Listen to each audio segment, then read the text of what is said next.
बुंदेलखंड के ललितपुर जनपद की वो गाथा जो भक्त को द्वापर युग व भगवान श्री कृष्ण से जोड़ती है।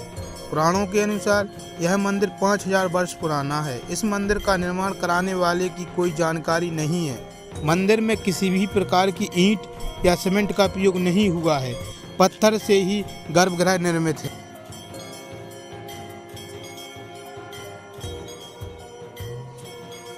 मंदिर से कुछ ही दूरी पर निर्मल जल धारा में बहती हुई मां बेतवा जी भी हैं, जो मंदिर की कुछ रहस्यमयी बातों से जुड़ी हैं। कुछ ही दूरी पर जंगलों के बीच ऋषि मुचकुंद की गुफा है और वहां पर भगवान श्री कृष्ण कालयवन को छल से लाए हुए थे। हमारे बीच सबसे पहला सवाल यह था कि श्री कृष्ण और कालयवन के बीच जब युद्ध हुआ तब भगवान श्री कृष्ण रण छोड़कर क्या इसी जगह आए थे, इसलिए इनका नाम रणछोड़ रखा गया। दूसरा सवाल यह था कि कालयवन जिस गुफा में भस्म हुआ था वह मुचकुंद ऋषि की गुफा यही है। इन्हीं दोनों सवालों की सच्चाई को जानने के लिए हम निकल चलते हैं उस स्थान पर। नमस्कार दोस्तों, मैं सुधांशु बबेले आपके अपने YouTube channel travel with Sudhanshu में एक बार पुनः स्वागत करता हूं। आज हम आपको लेकर आए हैं बुंदेलखंड के ललितपुर जिले से 50 किलोमीटर दूरी पर स्थित भदौरा रेलवे स्टेशन से 5 किलोमीटर दूरी पर स्थित घने जंगलों के बीच, जहां सुबह और शाम जंगलों में आरती की गूंज सुनाई देती है, वह धाम जिसे हम रणछोड़ के नाम से जानते हैं। आज हम आपको वहां के बारे में पूरी जानकारी देंगे। आइए तो हम चलते हैं मंदिर परिसर की ओर, जहां आपको संपूर्ण जानकारी देंगे।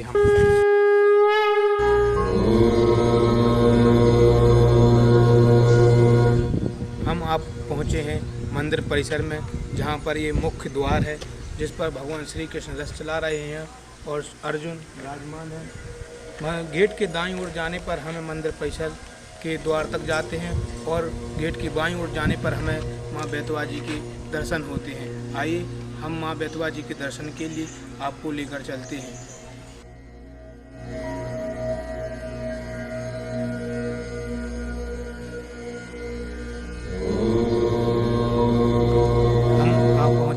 बेतवा जी के तट पर, जो अपने एक विशाल रूप में प्रचंड दिखाई दे रही है।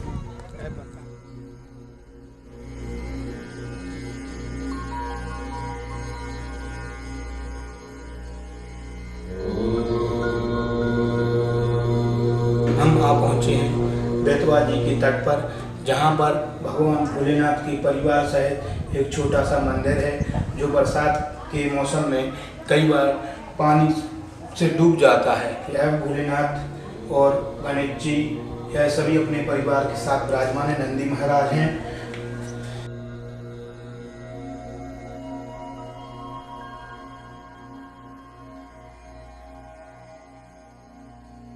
तो आइए हम आपको लेकर चलते हैं मंदिर परिसर की ओर, जहां पर मुख्य द्वार है। तो आइए देखते हैं।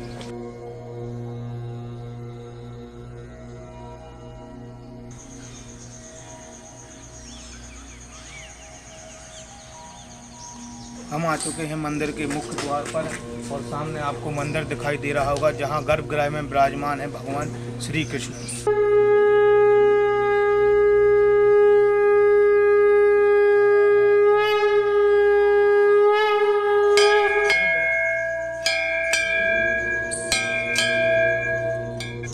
हम आ चुके हैं मंदिर के मुख्य द्वार पर, जहां गर्भगृह में भगवान श्री कृष्ण विराजमान है, जो 5000 वर्ष पुराना बताया जाता है, जहां जो पत्थर शिला है। और आइए हम गर्भगृह में आपको दर्शन कराते हैं।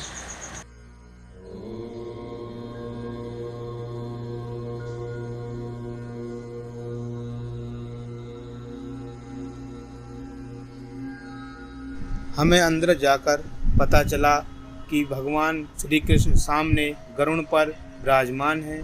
इनकी 14 भुजाएं हैं। नर नारी के रूप में शिव पार्वती हैं, जो नंदी पर विराजमान हैं, और भगवान विष्णु की चतुर्भुजी 3 मूर्तियां हैं।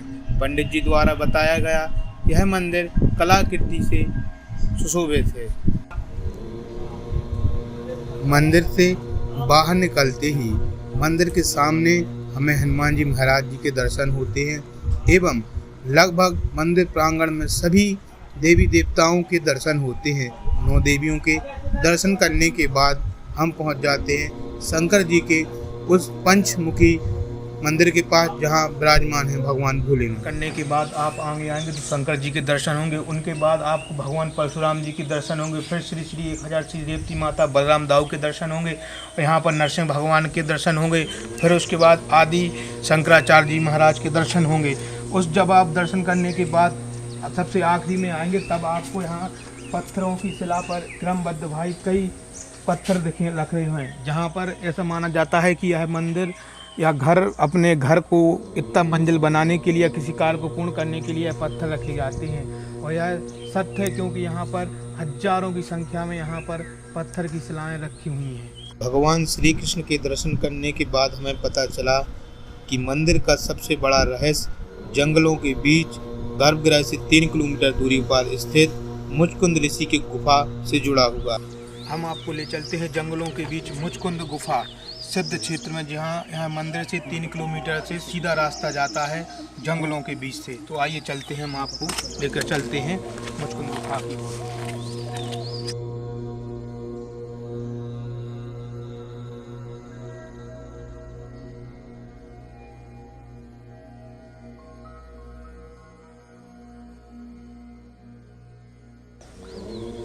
दोस्तों हम लोग पहुंच चुके हैं मुचकुंद ऋषि की गुफा में, जो कि धरातल से 60 फीट गहरी है। और आपको सामने दिखाई दे रही होगी जहां पर पीताम्बर ओढ़े जहां पर मुचकुंद ऋषि लेटे हुए थे, वह आपको गुफा नज़र दिखाई दे रही होगी। हम आपको सीधे ले चलते हैं नीचे धरातल से 60 फीट गहराई की ओर। आइए तो हम चलते हैं मुचकुंद ऋषि की गुफा की ओर। चुके हैं मुचकुंद ऋषि की गुफा में, जहां पर आपके 2 सवाल थे। पहला, भगवान श्री कृष्ण को रणछोड़ क्यों कहा जाता है, क्या वास्तव में रणछोड़ कर भागे थे? दूसरा, काल्यवन मारा गया था, क्या वह यही मुचकुंद की गुफा है? यही 2 सत्य घटनाओं को हम यहीं पर आपको बताने का प्रयास करेंगे।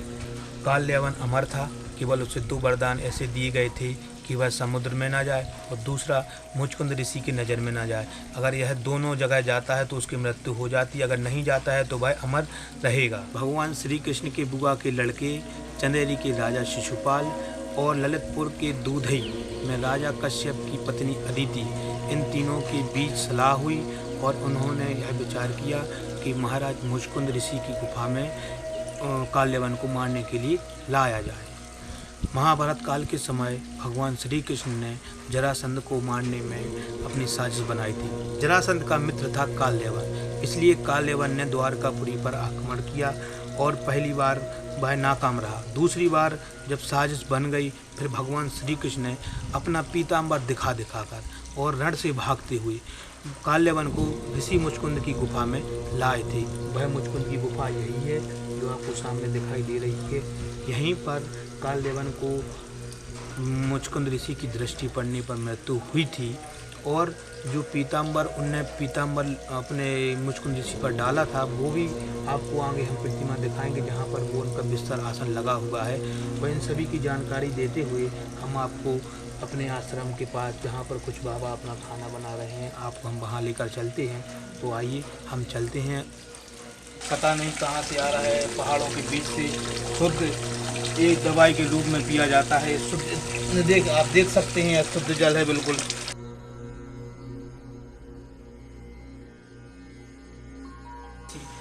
अपने तपस्या कर सो रहे थे, जहाँ पर काल्यवन का दहन हुआ था। आपको आगे ले चलते हैं। भगवान श्री कृष्ण ने फिर दोबारा युद्ध के लिए ललकारा काल्यवन को।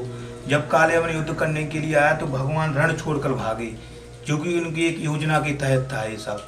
और जब अपना पीताम्बर, एक हाथ में पीताम्बर लेकर उन्हें मुचकुंद ऋषि पर डालना था और वह लेते हुए भागते वह आगे धोरा के समीप 5 किलोमीटर रणछोड़ था, जहाँ बेतवा जी का स्थान है। और वहाँ पर गुफा के अंदर पहुँचते ही भगवान श्री कृष्ण ने, जहाँ पर मुचकुंद ऋषि तपस्या कर रहे थे, उन पर अपना पीताम्बर डाल दिया। वह अपनी तपस्या करके सोए हुए थे और जब काल्यवन इधर गुफा के अंदर आया तो वह मद हो गया था, भूल गया था लड़ते लड़ते कि उन्हें वरदान है। जब वह पीताम्बर को देखते हुए उन्होंने भगोड़ा, कृष्ण कहा भगवान श्री कृष्ण को कि यहाँ छुप गया है, और रणछोड़ भी कहा रणछोड़। लेकिन वह मुचकुंद ऋषि सोए हुए थे। जब उन्होंने जगाया तो मुचकुंद ऋषि का जो वरदान था कि वह नष्ट हो जाएगा, दिव्य दृष्टि से उनकी आंख खुलती ही कालयवन नष्ट हो गया। और यह गुफा आपको दिख रही है, यह काफ़ी अंदर तक है, इसकी कोई अभी तक प्रमाणित जानकारी नहीं है। इसी गुफाओं के बीच से कालयवन और भगवान श्री कृष्ण आए हुए थे। और यहाँ पर आपको बता दें, यहाँ पर प्रतिमा है मुचकुंद ऋषि की, जो यहाँ पर लेटे हुए हैं, पीताम्बर पीला वस्त्र ओढ़ी हुई है। इसी मुचकुंद ऋषि जब गुफा में सोए हुए थे तो भगवान श्री कृष्ण भागते भागते आए और अपना पीला पीताम्बर मुचकुंद ऋषि पर डाल दिया। और कालयवन ने मुचकुंद ऋषि को भगवान श्री कृष्ण समझ लिया, जिससे जगाते हुए उनकी दिव्य दृष्टि पड़ते ही कालयवन नष्ट हो गया। मुचकुंद ऋषि की गुफा के बगल में ही ऐसी गुफा है जहाँ के पास में 5 परिक्रमा देने के लिए 5 स्तंभ दिए गए हैं, जहाँ पर हर एक मनोकामना पूर्ण होती है। यहाँ के बाबा कहते हैं हर एक मनोकामना पूर्ण होती है। आइए हम आपको 5 स्तंभों के बीच से परिक्रमा कराते हुए चलते हैं। और राधे राधे का जप करना भी जरूरी होता है। तो आइए राधे राधे। यह गुफाओं के बीच में से है। तो यहाँ पर गुफा का कटाव भी आप देख सकते हैं। यहाँ पर कालयवन का दहन हुआ था। राधे राधे राधे राधे राधे झुकते हुए यहाँ पर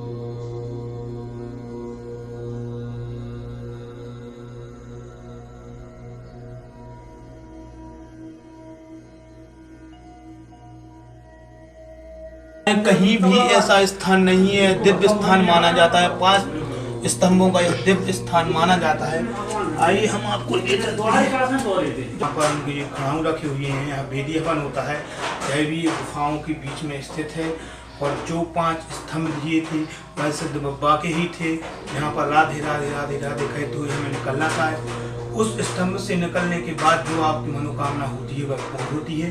धन्यवाद। हम अपनी वीडियो को समापन यहीं करेंगे।